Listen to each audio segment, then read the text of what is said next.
près de 15 ans après la sortie du film, on va prendre le temps de parler d'X-Men Origins Wolverine, qui n'est autre que le premier spin-off de la trilogie de base des X-Men. Évidemment, on va faire des critiques, donc pour rappel, en fonction de la sortie, ou plutôt de la chronologie des sorties des films X-Men, donc ce n'est pas pour autant qu'après on fera Wolverine 2 et Logan. Là, après, je crois que celui-ci, ça doit être First Class, qui est d'un autre acabit. Mais ce n'est pas le sujet. On va parler donc de ce film-là, qui est donc sorti il y a 15 ans. Et c'est vrai que ce film est quand même pas mal critiqué, à bien des égards. Et je dois dire que je suis d'accord avec toutes ces critiques, parce que ce film est vraiment mauvais. Dans un premier temps, comment peux-tu partir du principe que ton film sur un super-héros peut fonctionner quand tu as will.i.am dans le film? Alors je n'ai rien contre will.i.am, mais will.i.am c'est un chanteur, rappeur, interprète, producteur, et peut-être boucher aussi, peut-être à ses heures perdues, mais il est dans ce film-là. Et il joue un mec qui se téléporte, tout ça. Quand tu sais que will.i.am est dans ton film, c'est qu'il y a un problème. D'accord? Parce que, voilà, évidemment, c'est une blague, je n'ai rien contre will.i.am, et je pense qu'il ne tombera jamais sur cette vidéo, évidemment. Mais revenons sur ce film qui est sorti il y a donc 15 ans, en 2009, si je ne dis pas de bêtises. Il est tout simplement nul. Et en fait, là où j'aime bien ce film, entre guillemets, c'est qu'il est nul, mais il était nécessaire, entre gros guillemets. Pourquoi? Parce que James Mangold, qui a réalisé Logan, a réussi à faire un X-Men Origins Wolverine, sur les origines de Wolverine, meilleur avec son Logan, sachant que Logan était son dernier film. Et là, c'est problématique, je trouve. Dans ce film, il n'y a rien qui va. Rien du tout. Enfin, évidemment, s'il y a quand même des petits points positifs, lui l'étant, je n'ai rien à dire sur Wolverine, je n'ai rien à dire sur Hugh Jackman fidèle à lui-même dans le rôle. Tout est parfait, sauf sa boucle de ceinture, je ne comprends pas vraiment ce que c'est. Mais passons. Dans ce film, on va donc retrouver, dans un premier temps, non pas une incohérence, parce que ça reste une adaptation, mais on te parle du fait que Wolverine a un frère, et ce frère, c'est Dents de Sabre. Et moi, j'ai une question à vous poser. Très bien. C'est Dents de Sabre, son frère. Mais à ce moment-là, pourquoi est-ce que dans X-Men 1, Wolverine ne reconnaît pas Dents de Sabre et inversement? Parce que s'ils sont frères, à un moment donné, il faut qu'il y ait de la logique là-dedans. Là, il n'y en a aucune. Et tu vas me dire, oui, mais c'est parce que Wolverine est, à juste titre, a oublié. Donc il ne sait pas que c'est son frère. Sauf que, Victor Creed, donc, Dents de Sabre, lui, il n'a pas oublié que Wolverine, c'était son frère. Donc pourquoi? Tu vas me dire, mais à l'époque, il ne savait pas que... Bah oui, mais c'est une incohérence. Une grosse incohérence. Et moi, je trouve ça dommage. Je trouve ça vraiment dommage parce que, en plus de ça, pour le coup, l'un des gros points forts de ce film, en plus de Hugh Jackman, c'est Victor Creed. Hein. Je suis désolé, mais Dents de Sabre, je l'aime beaucoup et j'aurais aimé le revoir. Alors, ne vous inquiétez pas, normalement, on va le revoir. Normalement. Mais c'est vrai que, dans sa globalité, ce film ne nous offre que des presque. Que des on aurait pu. Parce que le casting, en plus, il n'est pas mauvais. On a Kevin Durand, on a évidemment Hugh Jackman, on a Ryan Reynolds aussi. Il va falloir en parler de ce petit bonhomme-là. Bref, on a un casting qui est plutôt sympathique. Mais le fait est que c'est pour moi le pire film Wolverine. Alors, et pourtant, il y a le combat de l'immortel. Mais en le revoyant, je pense que je vais possiblement le réévaluer, notamment par rapport à ce film-là. Donc celui-ci, je l'ai vu vraiment, il y a 1 heure, même pas.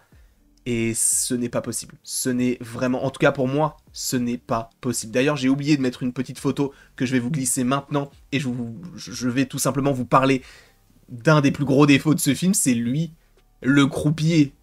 Gambit, qu'est-ce qu'il est nul! Pourtant, aujourd'hui, avec le recul, tu vois la puissance de Gambit. En plus de ça, ce n'est pas comme si Comics Guardian ne nous avait jamais vanté les mérites du personnage.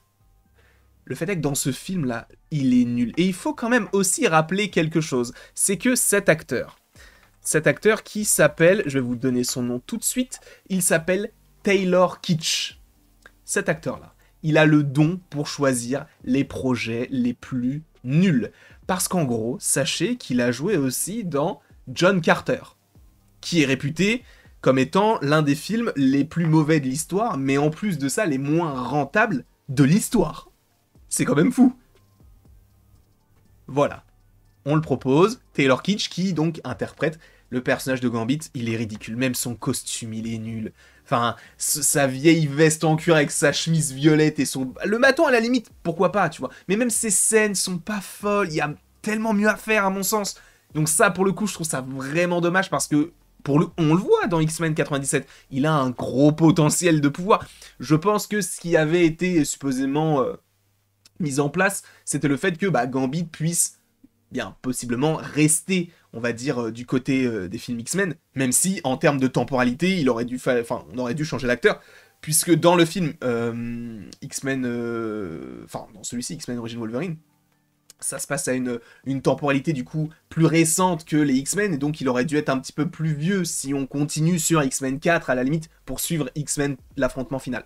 Mais bref, en tout cas, lui, il est tout simplement ridicule, mais comment ne pas parler du plus gros comeback de l'histoire de Marvel? Parce que on peut parler de... Hawkeye. Hawkeye, moi au début, je l'aimais pas trop, il faut le dire. Il y a eu un développement, pour moi, même sa série est l'une des meilleures séries du MCU actuellement, mais il y a un comeback qu'il faut saluer, les gars. Il y a un comeback, et c'est lui, c'est le plus gros comeback de l'histoire des films de super-héros. C'est Ryan Reynolds. Parce qu'en plus, Ryan Reynolds, ce n'est pas son premier film de super-héros, il a joué dans Green Lantern, il a joué dans Blade Trinity, et il a joué dans ce film-là. Et aujourd'hui, Ryan Reynolds, il est adulé parce qu'on attend vraiment du Deadpool, parce qu'on respecte le personnage dans les comics. Là, qu'est-ce qu'ils en ont fait? Parce que le mec parle trop, on lui a cousu la bouche. C'est quoi comme... Qui a eu l'idée? Qui a eu cette idée? Le côté de... On a un sabre qui sort comme les griffes. Ça, quand j'étais petit, je trouvais ça archi stylé. Sincèrement, je vais pas mentir, je trouvais ça très très cool. Mais c'est moche. Et ce qui est bien, c'est qu'il y a cette autodérision quand ils ont refait donc Deadpool 1. On a eu ce côté de, on a la petite figurine, on la jette, on fait comprendre que c'est nul. Et je suis prêt à parier que lui, rien que pour la vanne, on va le revoir. Ce physique-là, je pense sincèrement qu'ils vont soit revanner dessus, soit le remontrer. Parce que c'est la dernière fois justement qu'on a eu donc un affrontement entre Deadpool et avec du coup Wolverine. Je ne sais pas s'ils iront jusqu'à là, mais en tout cas... X-Men, à partir de ce moment-là, a commencé pour moi, on va dire, j'ai commencé à me poser des questions, parce que à l'époque, les 3 premiers, j'ai grandi avec, donc j'étais peut-être un petit peu moins critique qu'aujourd'hui. Quand il y a eu ce film, j'étais genre, ouais, quand il y a eu First Class, vous allez voir que peut-être que mon avis va être réévalué aussi, je ne l'ai pas encore revu, mais on peut aussi se poser des questions. Mais après, c'est vrai que les X-Men, c'est en dents de scie, et lui, il est vraiment au bas du bas, il est vraiment pourri ce film-là. Même si tout n'est pas à jeter, encore une fois, mais rien que ça, rien que Will.i.am, rien. Oh, bref. Je vous remercie en tout cas d'avoir regardé la vidéo. Pour moi, ce n'est pas le pire X-Men qui ait été fait. Sachez que je ne les ai pas tous vus. Il m'en manque un, Dark Phoenix, je ne l'ai toujours pas vu. Je ne sais même pas de quoi ça parle. Bon, je suppose que ça parle du Phoenix, évidemment. Et Apocalypse, je ne l'ai vu qu'une seule fois. Et je crois que la seule fois où je l'ai vu, j'ai pas aimé. Donc il est possible que ça soit moins bien que celui-ci, mais pour moi, dans la trilogie des Wolverine, même s'il faut que je revoie le 2, mais je pense qu'il est pas si mauvais que ça, pour moi, X-Men Origins Wolverine est le pire de la trilogie. En tout cas, je vous remercie beaucoup d'avoir été présent devant cette vidéo. N'hésitez évidemment pas à me donner votre avis dans les commentaires. N'hésitez pas non plus à aimer, partager, commenter, donc vous abonner si ce n'est pas déjà le cas. Et après tout ceci, il ne me reste donc plus qu'à vous dire à la prochaine pour la prochaine. Et donc, pour rappel, le prochain film par rapport auquel on donnera notre avis, c'est First Class. Et après First Class, ce sera Wolverine, le combat de l'immortel. Ça va être un régal.